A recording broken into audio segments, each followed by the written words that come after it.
Aam Aadmi party Rajya Sabha సభ్యులు 7 జై BJP అన్నారు. వినే ఉంటారుగా. ఆ పార్టీకి రాజ్యసభలో ఉన్న 10 మందిలో 7 అంటే 3/2 కాబట్టి వారి ఫిరాయింపుకు వచ్చిన ఇబ్బంది ఏమీ ఉండదట. ఇబ్బంది అంటే ఫిరాయింపుల నిరోధక చట్టం నుంచి అన్నమాట.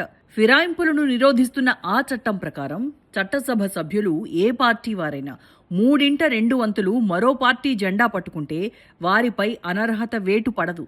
3/2 సభ్యులు పార్టీ మారితే ఆ శాసనసభాపక్షమే విలీనం అయినట్లని చట్టం చెబుతోంది. అది శాసనసభలో కావచ్చు, పార్లమెంట్ ఉభయ సభల్లో కావచ్చు.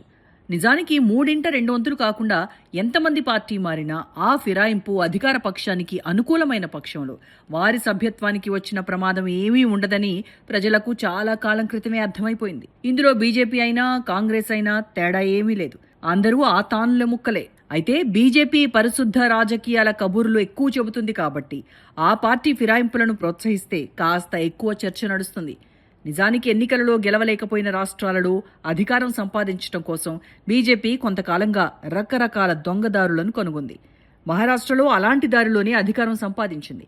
మధ్యప్రదేశ్, కర్ణాటక, గోవా, మణిపూర్, అరుణాచల్ ప్రదేశ్, బీహార్ రాష్ట్రాలలో కూడా బీజేపీ కొద్ది తేడాలతో ఇదే అస్త్రాన్ని ప్రయోగించింది. ఎన్నికల్లో గెలవలేని చోట దొంగదారిలో అధికారం చేపట్టేందుకు బీజేపీ కనిపెట్టిన ఈ పద్ధతికి ప్రతిపక్షాలు ఆపరేషన్ లోటస్ అని పేరు పెట్టాయి. రాజ్యసభలో బలం పెంచుకునేందుకు తాజాగా ఆమ్ ఆద్మీ పార్టీ సభ్యులను లాగేసిన వైనాన్ని కూడా ఆపరేషన్ లోటస్ అనే పిలవాలి. ఈ ఫిరాయింపులో 7 సభ్యులు ఉన్నా కానీ వారిలో రాఘవ్ చద్దా మీదే అందరి దృష్టి కేంద్రీకృతమైంది. ఆమ్ ఆద్మీ పార్టీ నుంచి రాఘవ్ చద్దా రాజ్యసభకు వెళ్లిన తర్వాత అతనిని జనం, ముఖ్యంగా యువత, జెన్జీ ప్రతినిధిగా చూశారు.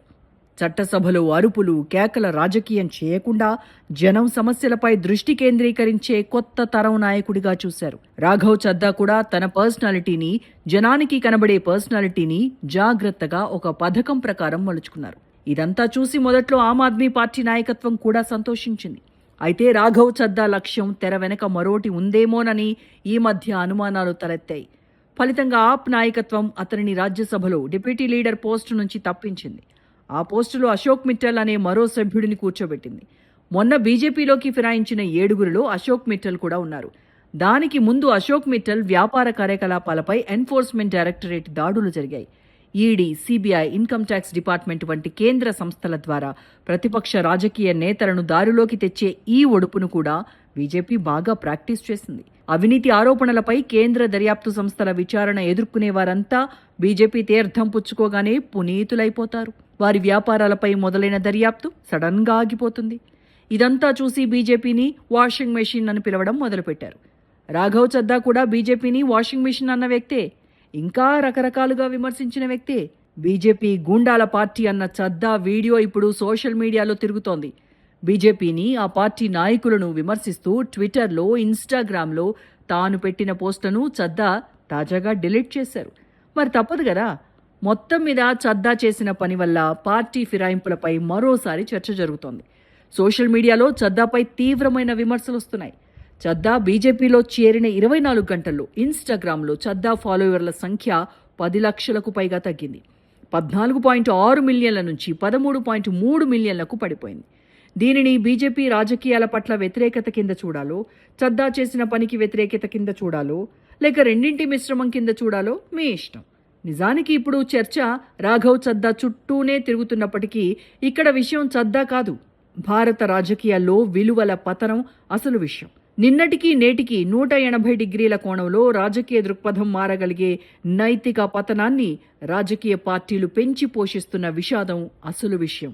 ఆమ్ ఆద్మీ పార్టీ నుంచి బీజేపీలోకి ఫిరాయించిన 7 రాజ్యసభ సభ్యుల్లో 6 పంజాబ్ నుంచి ఎన్నికైన వారు. పంజాబ్లో ఆ పార్టీ అధికారంలో ఉంది కాబట్టి పార్టీ ఎమ్మెల్యేలు వారిని ఎన్నుకొని రాజ్యసభకు పంపించారు. ఆ 6 సభ్యులను రాజ్యసభకు పంపిన ఆమ్ ఆద్మీ పార్టీ శాసనసభ్యులు ఇప్పుడు కూడా పంజాబ్ అసెంబ్లీలో ఆమ్ ఆద్మీ పార్టీ సభ్యులే. వారి ఓటుతో రాజ్యసభకు వెళ్లిన వారు మాత్రం ఇప్పుడు బీజేపీ బెంచీల్లో కూర్చుంటారు. ఫిరాయించింది 3/2 కాబట్టి వారికి ఫిరాయింపు నిరోధక చట్టం కింద అనర్హత వర్తించదట. ఇక్కడ లోక్సభ సభ్యులను, రాజ్యసభ సభ్యులను ఒకే గాట కట్టడం సరైన పనో కాదో మీరే ఆలోచించండి. లోక్సభ సభ్యులను ఎన్నుకునే ఓటర్లు ప్రజలు. వారు పార్టీ సభ్యులు కాదు. రాజ్యసభ సభ్యులను ఎన్నుకునేది ఓ పార్టీ తరపున శాసనసభకు ఎన్నికైన అసెంబ్లీ సభ్యులు. ఆ శాసనసభ్యుల పార్టీ హోదా మారకుండానే వారి ప్రతినిధులుగా పెద్దల సభకు వెళ్లిన ఎంపీలు పార్టీ ఫిరాయించినప్పుడు వారు ఎవరి ప్రతినిధులుగా అక్కడ కూర్చున్నట్లు? లోక్సభ సభ్యుల ఫిరాయింపే తమను ఎన్నుకున్న ప్రజల నమ్మకాన్ని వమ్ము చేయడం అయినప్పుడు రాజ్యసభ సభ్యుల ఫిరాయింపును ఏమనాలి? ఇది విలువల పతనం కాకపోతే మరేంటి?